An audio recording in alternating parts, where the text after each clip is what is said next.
dinossauro tem apenas 30 centímetros e cerca de 750 gramas. Se chegar à fase adulta, alcançará 3.000 quilos.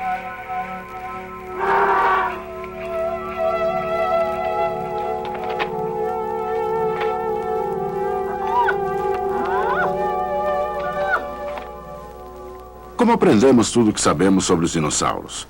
Bem, pelo menos sabemos como eram os ovos dos ornitópodes porque Jack Horner encontrou centenas fossilizados em Montana. Sabemos que essa criatura gigantesca talvez tenha produzido sons semelhantes ao do pato, pelo tamanho da cavidade nasal e pelo comprimento da passagem do ar. Dadas estas pistas, podemos supor o tipo de som que produzia. É como um quebra-cabeça ou uma história de detetive, encontra-se uma peça que se encaixa a outra. E tudo começa com a escavação de buracos.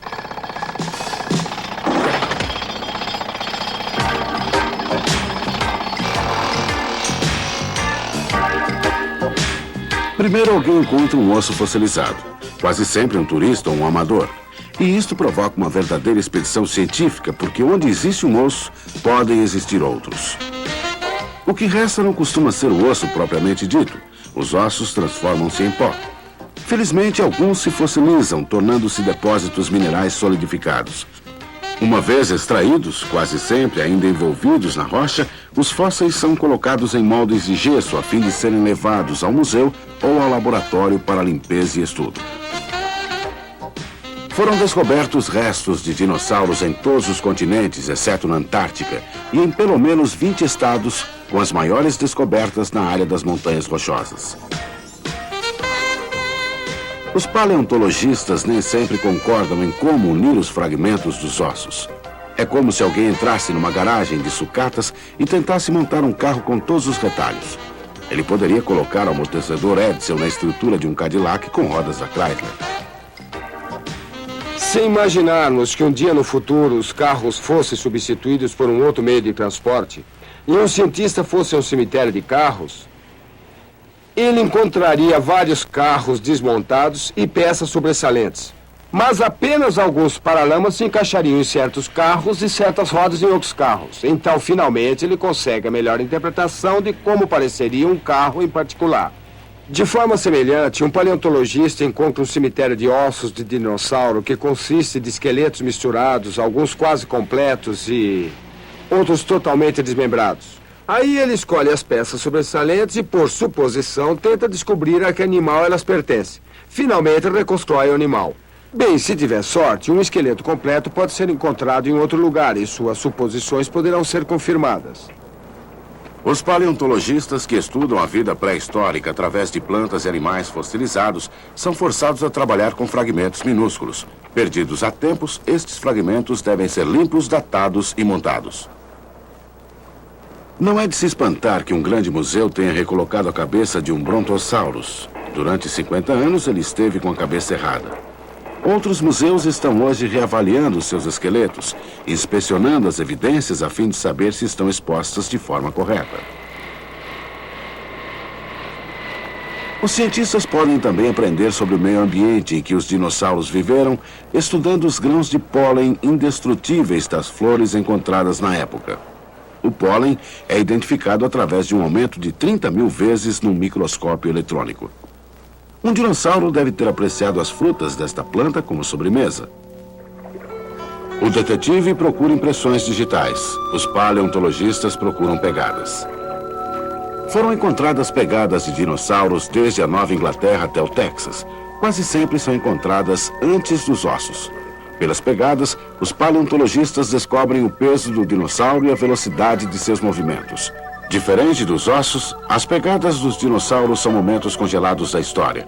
Um predador se aproxima de sua presa, causando uma grande fuga na Austrália. Um dinossauro parece hesitar ao caminhar devagar sobre o pântano escorregadio no Arkansas pré-histórico. Hoje, o ensino sobre dinossauros nas escolas não se limita mais à leitura de livros e visitas aos museus.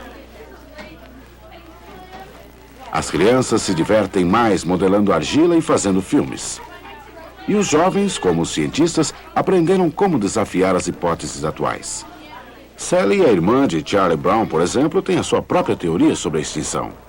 Meu relatório de hoje é sobre os dinossauros. O maior dinossauro que já viveu foi a bronquite. Mas foi logo extinta. Ela tossia demais. As crianças de hoje ignoram alguns mitos sobre os dinossauros. Por exemplo, devido às exposições em museus e nos filmes, elas sempre acreditaram que os dinossauros arrastavam suas caudas, embora não tenham sido descobertas muitas marcas de caudas ao longo das pegadas. Hoje sabemos que os dinossauros não arrastavam suas caudas. Algumas serviam de balanço, outras de armas.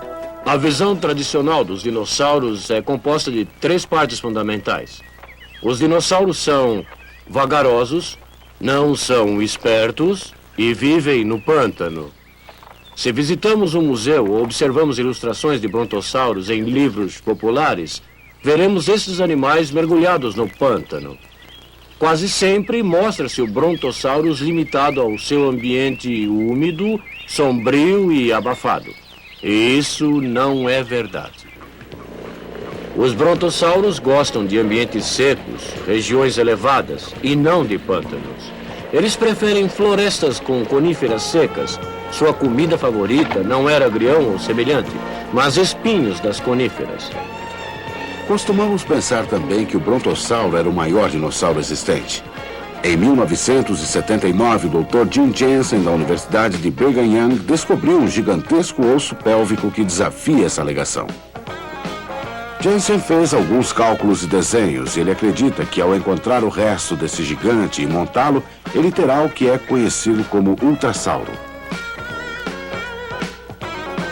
Se o brontossauro pesava 33 toneladas e tinha 21 metros de comprimento, então o ultrassauro pesaria 150 toneladas e teria 30 metros de comprimento, 5 vezes maior. Uma criatura gigantesca. Se você resolvesse subir de elevador, teria de ir até o 6º andar. Se os cálculos de Jensen estão corretos, então o ultrassauro teria que comer quase 5 toneladas de alimento por dia. A dúvida que resta é se a boca era grande o suficiente para introduzir tanto alimento num período de 24 horas. Se o ultrassauro é o maior dinossauro conhecido, então recentemente foi descoberto em Holbrook, Arizona, um dos menores dinossauros. Desenterrados pelo paleontologista Rob Long e pela sua equipe de cientistas da Universidade da Califórnia, os ossos indicam que o dinossauro não era maior que um pastor alemão. Acredita-se que alguns dinossauros tenham sido tão pequenos como as galinhas. Long acredita que este seja o esqueleto completo mais antigo de um dinossauro desse tamanho.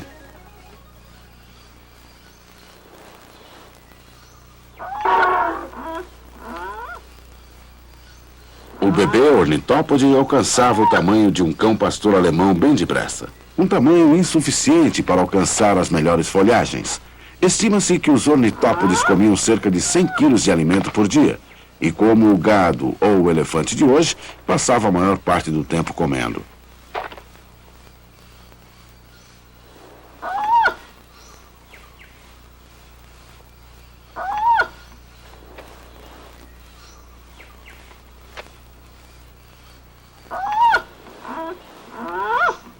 A técnica de comer devia ser ensinada e tudo indica que os ornitópodes passavam algum tempo ensinando seus filhotes.